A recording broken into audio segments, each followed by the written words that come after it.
Oke, ilaala. Ashamaa harka fuunee kabajamtootaa fi jaalatamtoota hordoftoota obsaan bocaa argamtanii akkam jirtu fayyaa keessanii ani nagaa kootii galata waaqayyoos nagaa keenya Yesuus Kiristoosiif galanni haa ta'u akkasumaan obboloonni koo kaaba kibba lixarra jirtan hundumti keessanii illee nagaa waaqayyoo mana isin jirtanitti isiniif haa baay'atu jechuun jaaladha akkasumaan jalqaba gara chaanaalii kiyyaa seentanii waan hangadhiise daawwachuun dura laayik sheer sabskiraayib gochuudhaan akka dhaabbataan isiniin jedha sirrattis immoo wantoota tokko yeroo galuu waan boolee keessatti yaala kaargoo wantoota garaagaraa isinitti himuudhaaf dhufee jira kanaaf immoo jalqaba isaa laayik sabskiraayib gochuudhaan jalqabaan isiniin jedha dhiifama muuziqaan garaagaraa jira safara kana sargii jira eegee dadhabe naamaa jedhee garuu dhaamuu hin dandeenye kanaaf inni akkasumatti wanti ta'aa jira maybe yoo sagalee muuziqaa irra caalee mul'ata ta'e nagaama ta'e nan dhiisa sinin jedha subscribe like gochuudhaan na jajjabeessaan sinin jedha deebi akka jalqabaatti nan dhufa jedhee abdiin qaba namni wantoota odeeffannoo biyya keessa jiru hundayyuu isin biraan ga'uudhaaf qophiidhaan sinin jedha kanaaf waan haala boolee keessatti ture hunduma isaayyuu immoo har'a isinitti hima innis maali dheessetanii karaa kaargootiin waanuma tokkollee wanti rakkoo qabu hin jiru jechuudha batalaa maqaa keessanii nuti ergattanii baay'ee filatamaadha maaliif maqaa keessanii nuti ergattanii fakkeenyaaf ijoolleen itti dhiyaadhu miidiyaa keessaa ijoolleen hordoftoonni koo muraasni ta'an beeku akkaataan mi'a kiyyaa hunduma isaa maaliif jalqaba hergee ture jechuudha jalqaba kan inni hergee ture birri baay'ee na gaafate yaadee baay'ee yaadaa ture jechuudha garuu galata waaqayyo maqaa kiyyaa waan inni ergee fi birri muraasadha kan na gaafate birri 6,000 fi 400 qofaadha kan na gaafate jechuudha innammoo kaargoo keessatti wanti dhorkamu wanti manaamneen hin jiru waan barbaadan fudhatanii deemuu dandeessu tokkoffaa bilbila jechuudha amma fakkeenyaaf seer kan eeyyamu bilbila 2 qofaadha seer kan eeyyamu bilbila 2 qofa yoo ta'e anama fakkeenyaaf bilbila meeqan fuudhee galcheetanii bilbila 7 fuudhee galee namni maal baattallee naan jedhan jiru dhugaa waaqayyo dubbachuuf jechuudha namni shaantaa kiyyafattashi tokkuma hin jiru harkumaan hin xunne jechuudha maaliifi tokko fa'i diingata boolee keessatti kan fuudhe fa'i akkas bahee mul'ata garuu namni shaantaa kiyyee bilbila meeqa baattee deemtee nama fattashuu jiru waan tokkollee boolee keessatti wanti tokko cimdeen hin jiru ani garuu xiqqooshi wanti boolee keessa guyyaa gaafa sanaa guyyaa guutuu oole boolee keessaa yoon galee deebi'u mannaa gaafa sanatti baasee gadamee jedheen boolee keessa baay'ee ture jechuudha kan hin gadama bu'ee galgala sa'aatii 12 maan lame 11 fi walakkaadhaan bahee boolee keessa jechuudha azzeemii achi deem naman jedhu xiqqooshiiqa wanti immoo isin galchuu xiqqooshii afaanidha achi keessa dhaxxanii afaan oromoo dubbatanii tusaanaan dhugaa rabbi dubbachuu fi daftanii baatu maaliif akka durii afaan maaliifaa midhaamne jiru kan hojjetu oromoodha egaa oromoodha naan isin jedhu hundasaa dhuunfanne jechuu koftoon ta'ini xiqqooshi rakkoo keessa yoo itti maxxanfame fakkeenyaaf maqaa keessaniin jalqaba wanti immoo irra caala isiniif filatama ooyin isiniif taajiree wanti yaadoon maalidha seetan har'a boruu amma fakkeenyaaf guyyaa 2 tasaafaruuf hoo sinafe hergaa maaliif miini keessan guyyaa 3 ooyin guyyaa 2tti hoo achi ga'e har'a mana galtanii harrafatanii boodeedhaan akka kiyyachitti gubachuurra ana fakkeenyaaf baay'ee beela achi keessatti dhugaa rabbii dubbachuuf hirribni hirribaa beelli beelaa aeropileeni keessatti immoo nyaatota garaagaraa jiru garuu hunda bitee gaagaa nyaatuun beektu hunda innaa isiniin jedhuun kennama garuu kan itti tolee nyaata kan ittiin tolee dhiisa jechuudha kanaaf hirriba jedhee qoonqoo jedhee baay'ee miidhame achi keessatti gaafsanaan naammoo obboloonni koos warri na eegisa dhufan baay'ee miidhaman kanaaf guyyaa amma fakkeenyaaf qidaamsa sanbata tasaafartoo ta'e gaaf kam erguu qabdu gaafa kamsii ergitu yoo hin gaafa xadduraa isinii bu'aa xadduraannaa isinii irratti bilbilame asumaa kuttu jechuudha maqaa keessa hin ergitu waan ta'eef hin deemtu maqaa namaatiin akkana jettanii illee hin ergina dhugaa rabbii dubbachu maqaa namaatiin kan ergame mucayyoon tokko kan faana deddeemaa ture boolee keessatti jechuudha doo safara kaargootti jechuudha birii meeqa baatu birii 70 dhugaa rabbii innumaan uffata bututtuu qofa umaan fayyadu uffanni dhugaa rabbii dubbachu amma tokko immoo isin danda'ametti waan fidachuu qabdan kaleessa mi'aadha mi'a amma fakkeenyaaf kaleessa safara markaatoon oolee miin naachi teenyee ilaallu gatiinsaa salphaa fakkaatti dhugaa rabbii dubbachuuf miin widdiidha sitti jechuudha. Ayyoo achi immoo itti yaaddanii yeroo jijjiirame tokko dhufa garuu maqaa keessanii waan argitanii birrii Itoophiyaa keessa immoo akka yaada keessanii taatu waan ta'eef wantoota bitachuu barbaadan wantoota akka maashinaa garaagaraa uhaa maafiyaa akkana jettanii fidina maaliif asii bushaadha.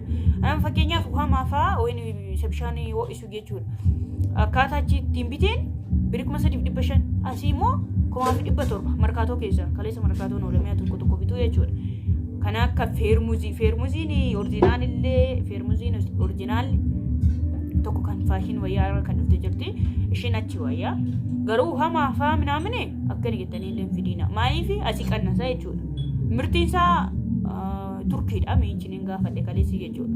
Kanarraan kanaaf uffata garaagaraa dhiisaa achumatti Kiristoosiin homaa fayyadu maaliif uffata finnee dhumnu uffachuun miti saawuu sheemiin nama qaba maaliif bakka innaa Itoophiyaa keessa ga'e malkiin qabu uffanni achitti bareeda innee finnee jechuudha.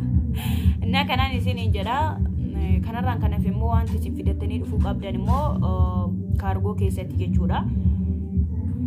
Kaargoo keessatti wanti isin batalaa gonkumaa dhiiftanii galuu hin qabne maalidha bakka gonkumaa uffatan fidina mi'a elektirooniksii garaagaraa mi'a maashina garaagaraa fidadhaa koottaa maaliif as wayyaa achi wayyaan jedha orjinaala amma tokko orjinaala nasii orjinaala miti jechuu kotoon ta'ini birrii tarkaa yeroo baastu xiqqooshiisi tolfaachuu danda'a. Uffata immoo gaafuma wanti taate guyyaa yaana waggaa bitachuu dandeessa guyyoota garaagaraa bitachuu dandeessa uffanni salphaadha bitachuu dandeessa garuu miichadha kan ulfaatu jechuudha. Innaa kanaaf mi'a garaagaraa fidadhaa koottaa isiniin jira batalaa immoo kan filatamu maqaa keessanii yoo ergattan baay'ee tokko gaariidha jechuudha. Amma mucayyoon birrii 70 baastee suni kiiloo ishii meeqa kiiloo 200 garuu maanni ta'e bututuu bijaamaa musliimaa qofa dhugaa rabbi mucayyoon ishii fuuchuu sheebiiti ishii qabee jechuudha. Maaliif kanatti birrii amma kana baasu maal faayidaa qabu? Bakka namni nama tuffata tokkoffaas immoo maallaqa keenyatti namni jechuudha waa meeqa baasu. Kanaaf amma isinii danda'ametti maqaa keessaniin ergadhaa maqaa keessaniin baay'ee haala salphaadhaan baafachuu dandeessu isin rakkisu jechuudha.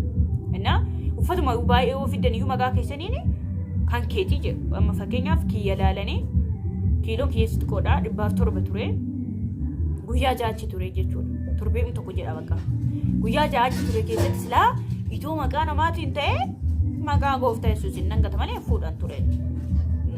Kanaaf maqaa keessaniin ergadha maqaa keessanii yoo ergattan filatamaadhaan isinii jedha garuu wanti isin dagachuu hin qabne dursitanii tochi yoo ergattanii wantiidha jechuudha. Namoo maatii keessanii yoo wanti taatan warreen nama fakkeenyaaf kaargoo maqaa namaatiin ergan achi ta'anitti bilbilu waan keessa jiru hin beekamu.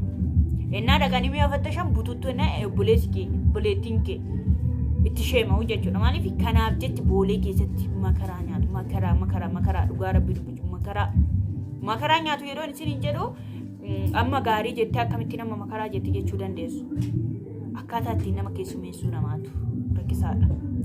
Kanaaf itoo maqaa keessan paaspoortii keessan qabattanii deemtu amma tokko gaa beektu sinu.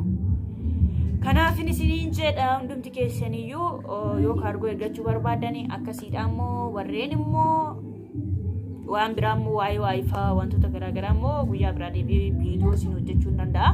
Asumaan immoo wanti isin of shakkuu hin qabne mi'a barbaadaniyyuu fudhatanii galuu dandeessu. Bilbila samma barbaadan qabachuu dandeessu. Homtuu tokkoffaa maanni bilbila lama harkatti yoo qabattan bilbila isa kan shaantaa keessa teessu jechuudha. Shaantaa keessa dhoskitu jechuudha. Waanuma nama farsiisuu hin qabu. Anillee gaafa sana nan shakkan ture yaa rabbii koo kamnarraa fudhatu jechaan ture jechuudha. Innaa namni maal baattallee naan jedha jechuudha. Waan tokko jechuudha. Kanaaf jabaadhaan isin jedhaa oduu isinirra dheeressee waa'ee kaargoo irratti kanaadha wanti jiru waa'ee waayifaa immoo deebi'ee isiniif hin hojjedha. Waayifaan maal akka ta'e yoo inni immoo akkam fidatanii dhufuu immoo biyya keessaa bitachuu immoo kan wayya kan jedhamu guyyaa biraa viidiyoo isin qabadhee dhufa. Kanaaf immoo ani jechuudha akka kiyyatti dhugaa dubbachuuf goota galaan isiniin jedha galaa maal argitee tobsee galaa nuun jettaa hojjettanii wanti nan arge egaa maatii kiyya hundirra caal maatii kiyya argachuun hedduu gammadeera dhugaa waaqayyo dubbachuuf maatii kiyya akkam kaayee ba'etti waaqayyo eegee tiskee ija kiyyaan arguutti baay'ee tokko gammaduudha. Hundi isaan limaa jedhu wanti barbaade abadu. Kanaaf koottaa galaan isiniin jedhaa. Isiniin jaaladhaa. Isiniin kabajaa. Boolee keessatti immoo maal akka ture shaanxaa kiyya akkamittiin akkan fudhadhee dudda duubaan isiniif maxxansaan isiniin jedhaa. Galatoomaa eebbifamaa laak sheer gochuudhaan na bukkee dhaabbadha adda dogoggorri jirutti immoo obsee kana dogoggortee irraa deebi'inaan jedha. Heranni nama deebi'uu danda'uudha nama gorfamuu danda'uudhaan isinii jedha. Kan biraan immoo maal jechuudha seeta waan isinii hojjechuu barbaadu. Yoo namni maatii keessan isiniif dubbisuu barbaadu jiraate amboo keessatti gudarra. Iddoo barbaade maan ta'in. Iddoo barbaadeetti maan ta'in. Ergaa isiniin maatii keessan bira ga'uuf ani qophiidhaan isiniin jedha. Wanti biramaan eela obsee jechuu bichaadha. Na hundumayyuu isiniif deemuufani qophiidhaan isiniin jedha. Galatoomaa eebbifamaa iddoo dogoggora argitanitti immoo na biraan tariina obboloota koo hunduma keessanuu isiniin kabajaa isiniin jaaladha. Dogoggora kiyyatti obsee kana dogoggortee kana sirreeffadhu kana nuuf hojjedhu. Wantoota odeeffannoo biyya keessa jiru nuuf dabarsi yoo jettan isin faana jira. Galatoomaa eebbifamaa waaqayyo isin haa eebbisu. Baay. Yaa gooftaa maaloo.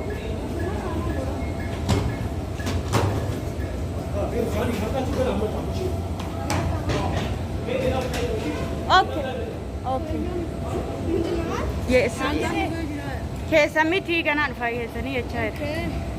Ijoolleen biyyan baa jirtanii shaantaan kiyya kana mini kun. Haadha nyaatu keenya mati kun. Ijoolleen biyyan baa keessa jirtanii singojomi sin dursee galee jechuudha.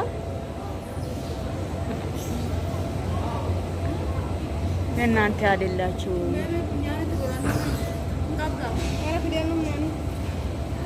anu talon na kabe jira mati kiyya jecha fani talon na chi fuudhe dhufa jiru baay'ee ulfaata kanaaf hin kaawwadhe malee rakkoo biraan miti. Okay, asirratti wala garre. Beerutu wala garre.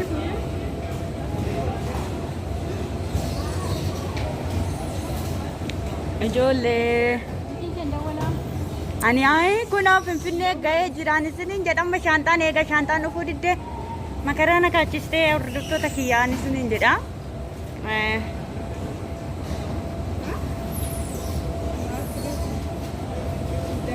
Yaa Yesuus eego.